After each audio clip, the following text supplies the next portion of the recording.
Hello everyone, welcome to Pharma E-Classes, the video series for pharmacy students, and this is the remedial biology class. I am Vishakha Chauhan, working as assistant professor in Smriti College of Pharmaceutical Education, Indore. The topic which we will study today is about respiratory system, the human respiratory system. Let's begin with the word respiration or respire. If we look at the word respiration, then there is a word respire. Respire, which means to breathe.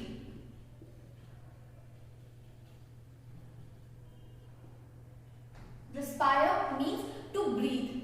When we inhale the air inside our body and there is a process which takes place inside our body, that process is respiration, after which there is also an exhalation process through which the unwanted gas or the unwanted converted form of the gas is exhaled out of the body. So here to breathe we required oxygen. Our body required oxygen for survival or breathing, and the conversion of the gases into the oxygen, that means not just the conversion, it's like the differentiation of oxygen from other gases and utilize it for breathing purpose, for survival purpose, and for the rest of the gases there is a pathway, exhalation pathway, through which the CO2, that is carbon dioxide,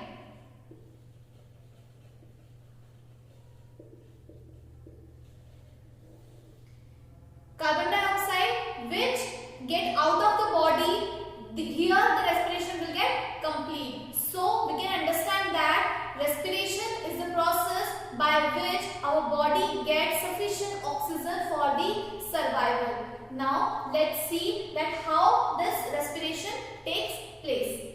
The first is respiratory system is the network of organs or tissues that helps you to breathe. That means for respiration, for the process of respiration, not only a single organ or not only a single tissue is working, it's a group of tissues or it's a group of organ system. First of all, we will only notice that, only first thing which we will notice that with the help of nose we can inhale. So is that the only nose is the only organ which is involved in the process of respiration? No, there are several more. So nose is just the beginning or it's just the cavity which helps you to inhale the gases, which is not only oxygen. There might be several others, but by using the process of respiration, you can make the body absorb the amount of oxygen for the purpose of survival, and the rest is exhaled out of the body. That means after respiration, CO2 gas, carbon dioxide gas is exhaled out of the body. तो हमने देखा कि organ या organ system या tissue system जो है इसमें involve होते हैं. दैट मींस कि लाइक नोज, लैरिंक्स, ब्रोंकाइज, एल्विलाइज, या लंग्स. ऐसे हम एक एक करके पढ़ेंगे कि कौन कौन से पार्ट्स इसमें इंपॉर्टेंट है और वो अपना क्या क्या रोल इसमें प्ले करते हैं. एंड फाइनली जब ये सारे ऑर्गन सिस्टम एक साथ काम करते हैं, then the body will be able to breathe. The body will be able to breathe. That means कि आप बॉडी का ऑक्सीजन अब यूटिलाइज कर सकते हैं एंड अब आपकी बॉडी जो है ब्लड में घुले हुए ऑक्सीजन के साथ अपने आप को सर्वाइव करती है.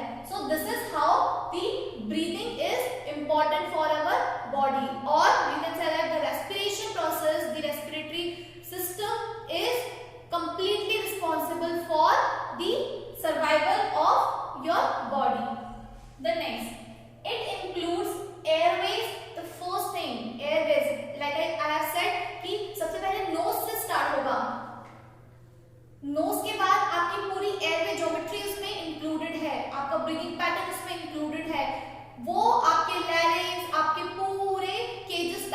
वॉल है, then lungs, of course there are ribs, जिसके अंदर हम डायग्राम में देखेंगे कि किस तरीके से एक एक पार्ट रिस्पॉन्सिबल है किस किस काम के लिए स्पेसिफिकली, बट हियर हम एक समझ तरीके से देख रहे हैं कि किस तरीके से सबसे पहले पूरा airway, air geometry beginning from the nose, यहाँ से स्टार्ट होकर आपके ब्रोंकाई तक यही पार्ट आता है, देन द मेन ऑर्गन जहां पर आपका जो प्रोसेस ऑफ रेस्पिरेशन है वो एक्चुअली अपना रोल प्ले करता है, lungs, then the blood vessels जहां से ये डिसॉल्व, ये ऑक्सीजन जो है डिसॉल्व होकर बॉडी में सब तरफ जाती है।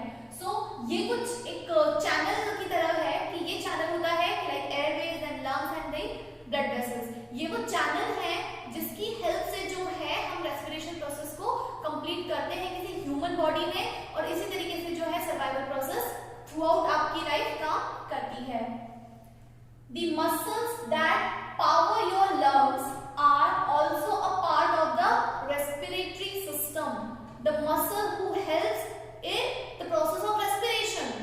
That means जो lungs के muscles हैं जो कि आपको maximum respiration process complete करने में मदद करते हैं, वो भी हम respiratory system का part ही include करके समझते हैं, ठीक है? The next is these parts work together to make oxygen throughout the body and clean out the other gases, which is we can very well know that it is carbon dioxide. Body को ये सारे gases में से सिर्फ oxygen absorb करना है और दूसरी गैसेस यानी कि कार्बन डाइऑक्साइड और दूसरी अगर कुछ ट्रेस अमाउंट में है तो उन्हें अपनी बॉडी से बाहर करना है एक्सेल करके। सो ये एक सिंगल ऑर्गन का काम नहीं है, एक पूरे सिस्टम का काम है, and the word system means there are multiple organs which are responsible for the complete process. Then the functions of the respiratory system. In a very short way, I just want to make you know कि कौन-कौन से simple functions हैं जो आप in a word आप समझ सकते हो कि वो सब हमारी बॉडी जो है करती है in the process of respiration. The foremost one is inhale. जो पहला body part that is nose जो हमारा ये काम करती है inhalation, यानी जैसे ही आप डीप ब्रीथ करती हैं, जो भी आप नॉर्मल ब्रीथ भी कर रहे हैं, जैसे ही गैसेस आपकी बॉडी के अंदर एंटर करती है, it is the process of inhalation. The next one is exhalation. Exhalation is exhale out the unwanted gases. तो वो एक्सहेलेशन प्रोसेस जो है आपका रेस्पिरेटरी सिस्टम परफॉर्म करता है। The next is to smell.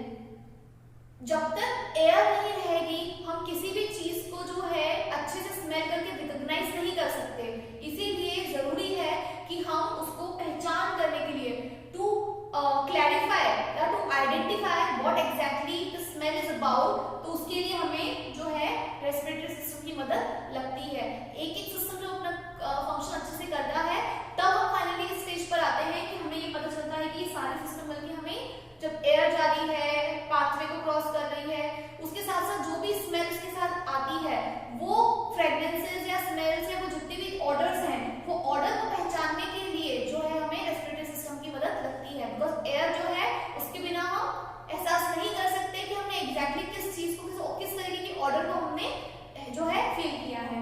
तो टू नो दैट हमें यहाँ भी इसकी जरूरत है रेस्पिरेशन की। Bring air to our body temperature. That means कि आपने जो इनहेल किया है जरूरी नहीं है कि वो आपके बॉडी टेम्परेचर के अकॉर्डिंग है, बिल्कुल भी जरूरी नहीं है, क्योंकि जो बाहर है वो आपका रूम, जैसे नॉर्मल अगर इस रूम में हम है तो ये रूम टेम्परेचर पे जो एयर है ये हमारे बॉडी टेम्परेचर से मैच तो नहीं कर सकती। देन आपका रेस्पिरेशन प्रोसेस यानी कि नंबर ऑफ ऑर्गन्स मिलकर क्या करेंगे, वो एयर जो आपने इनटेक किया है यानी इनहेल किया है, ब्रीथ इन किया है, उसे वो आपके बॉडी टेम्परेचर तक लेकर जाएंगे। That means they will make the air suitable to your body temperature. Okay. Moisturizes the air to the level the body needs. ऐसा नहीं होता है कि बहुत रफ एयर है, बहुत हार्ड है और वो आपके बॉडी में एंटर करने की कोशिश कर रही है, और अगर ऐसा होता है तो आपको सेवरल इन्फेक्शन होने के चांसेस होते हैं। और वहीं हम समझते हैं कि अगर हमारी नोज, लैरिंक्स, थ्रोट, कोई भी सिस्टम, लंग्स, रेस्पिरेटरी ट्रैक्ट अगर इसमें से कोई भी चीज ठीक से काम नहीं कर रही है तो हमें इन्फेक्शन बहुत आसानी से हो जाता है। लेकिन अगर नहीं हो रहा है, अगर आप हेल्दी इंडिविजुअल हैं और अगर आपको ये प्रॉब्लम नहीं आ रही है, दैट मीन्स कि आपकी बॉडी जो है प्रॉपर मॉइस्चराइजेशन का और प्रॉपर जो है बॉडी टेम्परेचर पे कन्वर्ट करने का काम करती है आपकी इनहेल्ड गैस है एयर को। Okay, deliver oxygen to the cells in the body. जो हमारी बॉडी की सेल्स हैं वो ऑक्सीजन पर रिलाई करती हैं, तो हर एक सेल को हेल्दी रहने के लिए ऑक्सीजन की जरूरत पड़ती है और ऑक्सीजन उसमें अब्सॉर्ब तभी होता है जब हम रेस्पिरेशन प्रोसेस से ऑक्सीजन बॉडी को बनाकर देते हैं। तो इसीलिए हमारी बॉडी को, जो हमारी बॉडी की जो सेल्स हैं उनका सर्वाइवल है ऑक्सीजन पर, और उसके लिए ये जरूरी प्रोसेस है। It protect the airway from harmful substances and gases. आपके एयरवेज में अगर कभी कोई हार्मफुल गैस आ जाती है या कभी कोई ऐसे सब्सटेंसेस आ जाते हैं तो वो भी हमारा रेस्पिरेटरी ट्रैक्ट क्या करता है, उसे बाहर करने की कोशिश करता है। इसीलिए सबसे पहले हमने ये चीज देखी थी कि ऑर्गन नहीं, इट्स अ ऑर्गन सिस्टम, पूरा एक सिस्टम इन्वॉल्व है, यानी पूरा एक ग्रुप ऑफ ऑर्गन्स इन्वॉल्व है जो कि इंडिविजुअली अपना पार्ट प्ले करते हैं just to give the body its best. So this is a very brief introduction about the respiratory system. Now we will see that what are the organs, कौन-कौन से organs हैं जो कि इसमें involve हैं और उनका particularly अपना क्या functions हैं।